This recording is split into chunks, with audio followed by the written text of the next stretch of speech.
దాని సెంటిమెంట్ చేసేసి ఈశాన్యం వైపుని పెట్టగోడ ఒక్క అరడుగు పెరిగిందంటే యజమాని ఎవడు చెప్పాడండి వీడికి? ఈశాన్యం వైపు గోడకి యజమానికి సంబంధం ఏంటంటే బుద్ధి లేని మాట.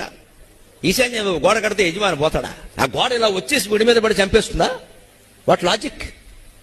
గుడ్డివాళ్ళని చేస్తున్నారు వాస్తు పేరు మీద, జాతకాల పేరు మీద గుడ్డివాళ్ళని. దీనికోసం మళ్ళీ మమ్మల్ని సంప్రదించండి అంటాం. విజయవాడలో ఒక నెంబర్, విశాఖపట్నంలో ఒక నెంబర్, చివరికి వల్లకాట్లో ఒక నెంబర్, అసలు నెంబర్ అక్కడ ఉంటుంది. వచ్చేయండి మమ్మల్ని సంప్రదించండి. మనం ఏమనుకుంటాం? భార్య దోషం భార్య ఒప్పుకోదు, భర్త దోషం భర్త ఒప్పుకోడు, పిల్లల దోషం పిల్లలు ఒప్పుకోడు, అంతా కలిసి దోషాన్ని గోడ మీదకి దోషేశారు. అక్కడ గోడ ఉండడం వల్లే మనకు తగాదాలు వస్తున్నాయి. ఎంత జ్ఞానం అండి! మన మనస్సుల్లో చాలా గోడలు ఉన్నాయి. ఆ గోడలు తొలగించుకుంటే తగాదాలు పోతాయి. వాస్తవమని ఆలోచించిన ప్రతి వాడికి తెలుస్తుంది. వాస్తు అనే మాట వస్తు అనే మాట నుంచి వచ్చింది. వస్తువు ఎలా ఉండాలని? ఇది ఒక వస్తువు అండి, ఇది ఒక వస్తువు. దీనికి వాస్తు ఏమిటో తెలుసా? మైకు తూర్పు ముఖంగా ఉండాలి, పిచ్చి మాటలు చెప్పొద్దు. మాట్లాడేవాడికి ఎదురుగా ఉండాలి.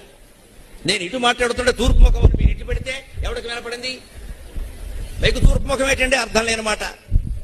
మైకు ఏ ముఖంగా ఉండాలి? మాట్లాడేవాడి మూతికి ఎదురుగా ఉండాలి, అంతే. దానికి అదే వాస్తు. మంచినీళ్ళ గ్లాసు ఉంది, ఎక్కడ ఉండాలి? నా చేతికి అందుబాటులో ఉండాలి. అంతేగాని ఇటు పక్క ఉందనుకోండి, నేను అలా మీతో మాట్లాడుతూ చెయ్యాడుతాను, అది కింద ఒలుగుతుంది, 2 దరిద్రాలు అవుతాయి అక్కడ.